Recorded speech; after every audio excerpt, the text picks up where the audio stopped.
तो पहली बात आती है बेटा फंडामेंटल प्रिंसिपल ऑफ काउंटिंग। एक तो है रूल ऑफ सम और दूसरा है द रूल ऑफ प्रोडक्ट। तो जो सम का रूल है अपने पास में, वो क्या कहता है कि जैसे हमारे पास कोई दो डिफरेंट डिफरेंट टास्क है, एक टास्क को हम लोग m नंबर ऑफ वेज में कंप्लीट कर रहे हैं और दूसरे टास्क को n नंबर ऑफ वेज में कंप्लीट कर रहे हैं, ठीक है, लेकिन वो दोनों टास्क एक साथ परफॉर्म नहीं हो रहे हैं। देखो ना, ये बहुत इंपॉर्टेंट चीज है, can not be perform simultaneously, ठीक है। Then the performing either one of these task, कोई भी एक के परफॉर्म होने के कितने टोटल नंबर ऑफ वेज है, m+n वेज है। मतलब मैं एक जॉब को 4 तरीके से करता हूं, दूसरे जॉब को 3 तरीके से करता हूं, और दोनों के दोनों एक साथ नहीं हो रहे, ठीक है ना, अलग अलग जॉब्स है, उनका कोई रिलेशन नहीं है आपस में।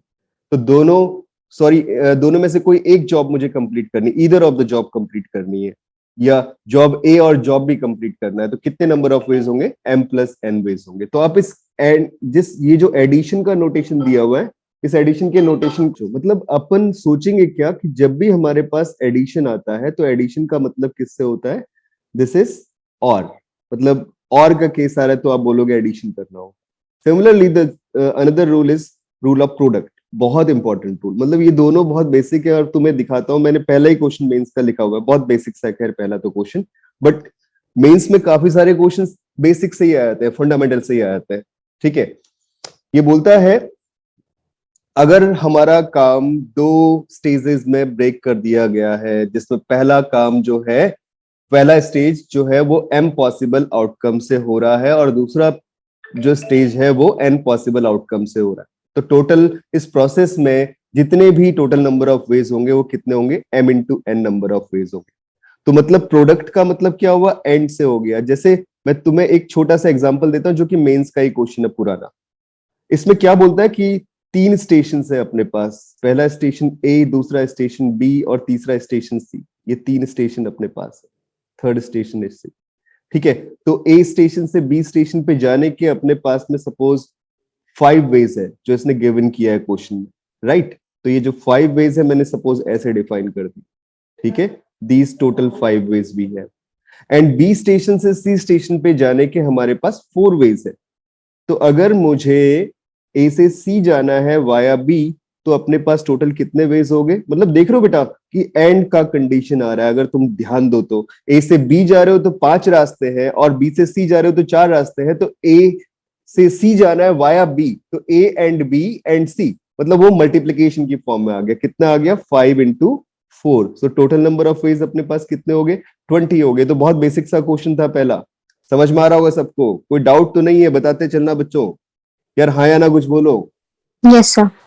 ओके, तो अब सिमिलरली अपन बढ़ते हैं आगे।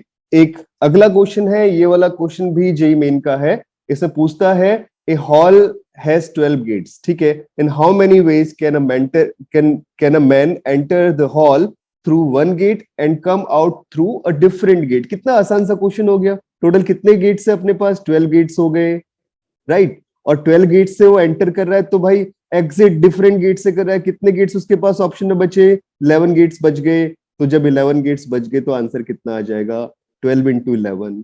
बस बहुत सिंपल सा काम, this is your answer, right. So these are the total number of ways, 12×11। Similarly I think सबको समझ में आ रहा होगा।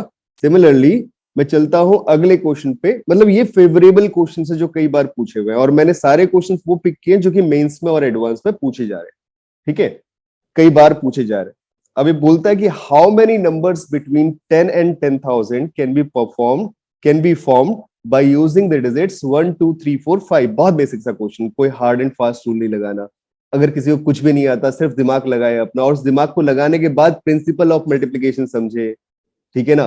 तो क्या करना है, टोटल 10 से लेके 10,000 तक के नंबर्स है, तो 10 से 10,000 के बीच में कितने कितने डिजिट्स के नंबर होंगे, 2 डिजिट के नंबर होंगे, 3 डिजिट के नंबर होंगे और 4 डिजिट के नंबर होंगे। बस ये कैलकुलेशंस अपने दिमाग में आनी थी। अब एक पहला केस आ गया जब रिपीटेशन ऑफ डिजिट अलाउड नहीं है, और दूसरा केस आ गया जब रिपीटेशन ऑफ डिजिट अलाउड है। जब रिपीटेशन ऑफ डिजिट अलाउड नहीं है तो दो नंबर्स को फिल करने का 5 नंबर में से कितना तरीका, पहली प्लेस को फिल किया कितने वेज में, 5 इंटू फिर जब फर्स्ट प्लेस को फिल कर दिया, रिपीटेशन अलाउड नहीं है, बचा कितना, 4 नंबर्स बच गए, तो सेकंड प्लेस को फिल कर रहे हैं 5 into 4 वेज में। सिमिलरली प्लस में चलता हूं आगे, अब 3 डिजिट का भी पॉसिबल नंबर हो सकता है, तो फर्स्ट प्लेस को 5, फिर नेक्स्ट को 4, फिर नेक्स्ट को 3। देख रहे हो यहाँ पे स्टेजेस बन रही है बेटा, इसीलिए प्रिंसिपल ऑफ मल्टीप्लीकेशन यूज हो रहा है। स्टेजेस बन रही है कि एक स्टेज में आपने फर्स्ट डिजिट को फिल किया, फिर सेकंड डिजिट को फिल कर रहे हो, and so on, right. And similarly the next one is, अगला चला गया 4 डिजिट के लिए, तो 5 into 4 into 3 into 2, these are the total number of ways. I think सबको मेरी बात समझ में आ रही होगी। हाँ जी बच्चों, बताते चलो, ठीक है। अगली कहानी, अगर रिपीटेशन अलाउड होता है तब भी, अब तो मैं लिख नहीं रहा हूं, डायरेक्टली वैल्यू लिख रहा हूं, तो 5 into 5, फिर 5 into 5 into 5, और फिर 5 into 5 into 5, right. These are the total number of ways. बहुत बेसिक सा क्वेश्चन है और कई बार पूछा जाता है।